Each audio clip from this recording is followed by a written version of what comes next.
Brian Barkow, Brian Barkow, and I'm currently an inspector with the Milwaukee County Sheriff's Office, overseeing our Investigative Services Bureau. So how long have you been a part of the Sheriff's Office? I started in 1997, so a little over 24 years. I'll have 25 years this September. I rose through the ranks, started off as a deputy sheriff, worked in the jail. I was one of 2 deputies assigned to the Day Reporting Center, which was Milwaukee County's first alternative to incarceration program, something that I feel very strongly about, in restorative justice in that area. Was promoted to sergeant in 2006, captain in 2009, deputy inspector in 2017, and inspector in 2019. So you're not new. You put in some time, and I'm sure you've seen the department go through a lot of different changes along the way. Having that perspective, how do you think that's going to help you if you are to take over the role of sheriff? Well, I've worked everywhere. I literally know the sheriff's office like the back of my hand, almost being there for 25 years. So I understand it's not our first time that we've had staffing issues, budget constraints. But my approach has always been, and I've preached this over the years, is I'm not about status quo. An organization has to change, it must change in order for it to grow. So my background, I have a degree in computer science from UWM, data management.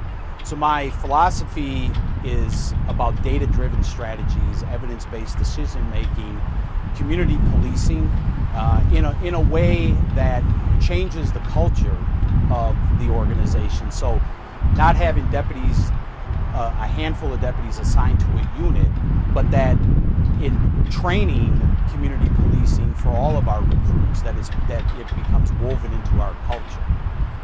So let's talk about some of the specific issues that are on the minds of a lot of people. Sure. Everyday people, but I'm sure you as well. Homicides, reckless driving, car thefts. What do you think needs to be done to data shows that those numbers are spiking in incidents and impacted. So our plan moving Well, obviously it starts with enforcement, but that's only one facet of the approach. I mean, historically, I'm born and raised here in Milwaukee, lived here my whole life. My wife Aisha and I, we live on the northwest side, grew up on the north side of Milwaukee, went to public schools, graduated from Custer High School, and as I mentioned, went to UWM. So over the years, to your question, we've seen spikes in violent crime, in homicide. So we can address it obviously from an enforcement perspective and hold those that are committing the crimes accountable. But we have to do more in the area of crime prevention, specifically violence prevention, trauma-informed care. We need to do more in the area of mental health. One of my plans to overhaul the county jail is to bring more mental health resources into the jail to avoid bad outcomes such as suicides and suicide prevention. I mean, yes, enforcement is part of it, but I think there needs to be more done in education as well as training to address the issues that we face. Otherwise, it's unfortunately like the cycle is going to repeat itself. Put it plainly, how does funding play into tackling all of those issues, and what is your plan to kind of implement those areas? It's clear to say more money is always helpful, but how do you plan to secure the funding in order to enact some of the changes that you would like to make? Sure. I mean, obviously everyone asks for more money, and more money can help if it's spent wisely. But going back to data and being data-driven, one of my plans is to revamp how we deploy the resources that we have, how we schedule. Okay, things don't happen in a vacuum. Obviously, they're fluid, but we know that there's commonalities to, where things happen, the time of day that things happen. So using data, redeploying the resources that we already have will go a long way. Now, that's not to say that, well, if we had more money, yes, we could do more, but I always caution, people when they say, well, if you had more money, the problem would be solved. Well, yes, if we're spending it where we need to spend it.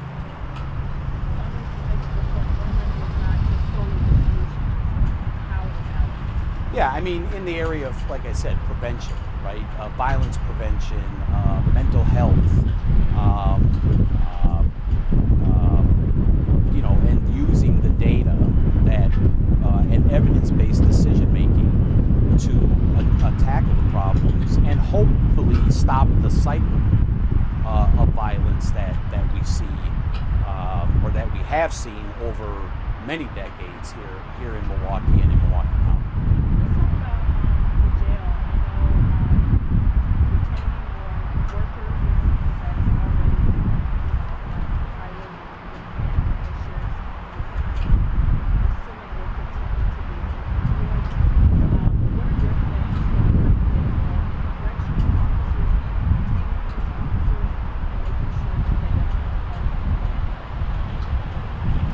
Well, there's an area where I think money being spent well to be competitive with the surrounding counties, and not just in the jail, but as I previously mentioned in other interviews, Milwaukee County as a whole. I mean, we need to be a competitive employer. We need to think outside the box.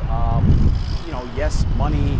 We think that money is going to fix and solve the problem just by paying more. But when we look at, we look online at recruiter experts and human resource experts, oftentimes they cite the number one reason for the Great Resignation. Money is secondary. It's the supervision and management that does not understand the employer. And like I said, we have to be creative. Looking at what the needs of our employees are. Child care, paid parking, all of those things could help not only attract but retain. And I'm willing and on day one to have those conversations with the county executive and the county board to make Milwaukee County as a whole a much more marketable and competitive employer. Are you satisfied with the way the jail is being operated and No, I mean, there again, I think we have some challenges with supervision and management.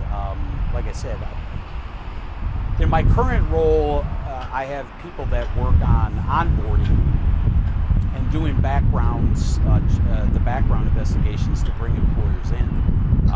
And I would argue that in 2020, during the height of the pandemic, we were able to get the jail to full staffing. And at that time, we actually paid less of a starting wage than currently where we are now. So I don't think it's as simple as saying that it's about money. I think we have to look at some other factors, supervision, how our employees are being treated, and to really dive in and get to the root cause of why we're having such a hard time to not only recruit but more importantly retain.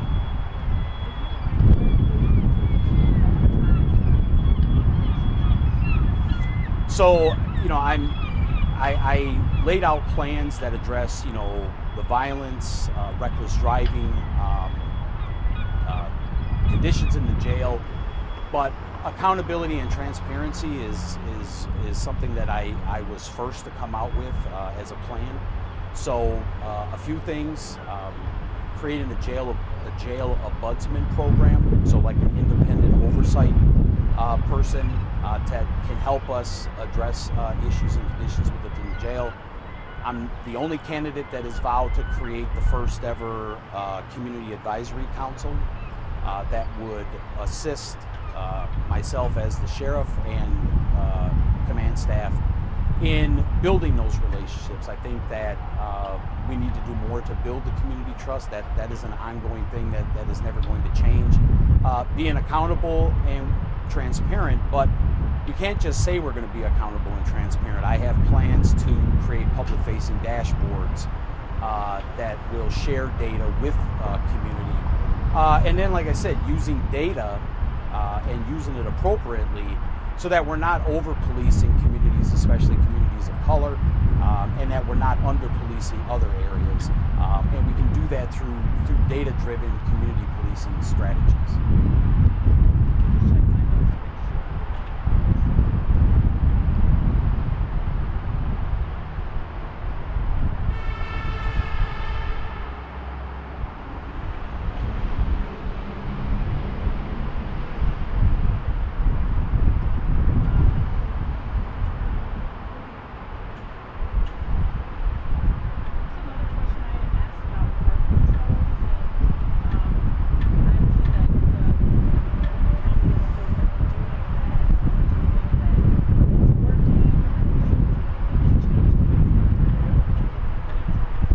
Well, over the last several years with Sheriff Lucas as sheriff, I recommended different strategies and actions to him, which, he understood the value in that. And I can say that, yes, we've had some violent crime incidents, some homicides, some armed robberies, sexual assaults.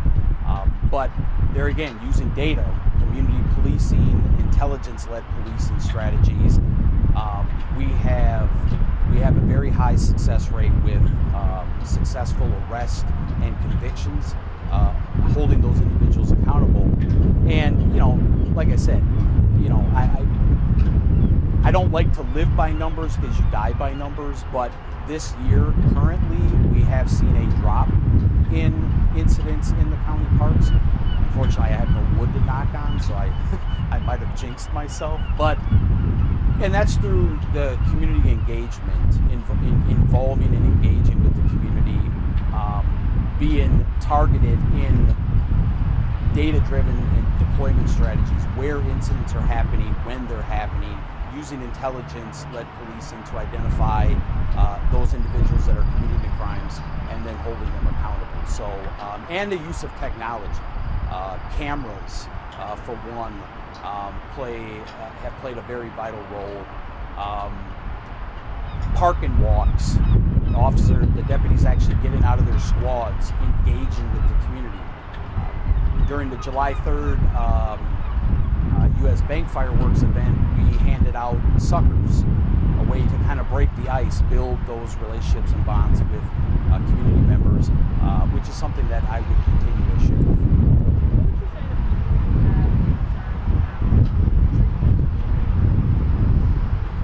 I mean, I would say that they definitely have a right to be concerned, and it's a valid concern. I mean, if my loved one was in the jail, I would be concerned that they were being treated fairly and appropriately, humanely. But that's where the jail ombudsman program comes in, that I will work on day one to implement, so that people that are in our care in the jail have a true voice, independent of the rank and file of the sheriff's office. Obviously, reckless driving is one of those issues that continues to come up. This is a question that I'm asking because when I moved to Milwaukee 6 months ago, I was learning about the Kia boys, and obviously that group has become infamous for causing havoc in the city. What do you think needs to be done to stop the Yeah, well, I mean, first it starts with enforcement and holding those accountable for their actions. But there again, it kind of goes back to the whole prevention aspect. And I understand that that doesn't resonate well with everyone because it takes too long, it's not quick enough, it's the approach of, well, we just need to lock everyone up. Yeah, I agree that we need to hold those that are committing these crimes accountable, but we also need to do more, like I said, prevention. Why are so many of our young people going down these roads to begin with? And you know, I'm not an expert in that area, but I'm willing to work with everyone and anyone that wants to work with me as sheriff to address those concerns and actually find those solutions.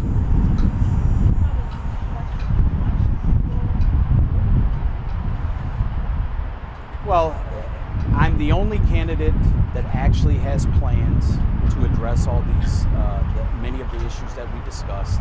I have the experience, I have the vision, and I have the strategy, and I have a track record for producing results. I will continue to fight day after day, whether I'm the sheriff or not, to break down the status quo, to change the way we do things, to listen to our community, and fight for a safe and just community for all. Yeah. Well, I might have mentioned it, like I said, born and raised here in Milwaukee, lived on the north side. I grew up on the north side. My wife Aisha and I, we live on the northwest side of Milwaukee.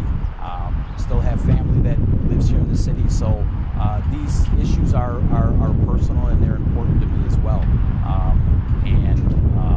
Like I said, I'll fight every day for the fair treatment and just justice or whatever for everyone.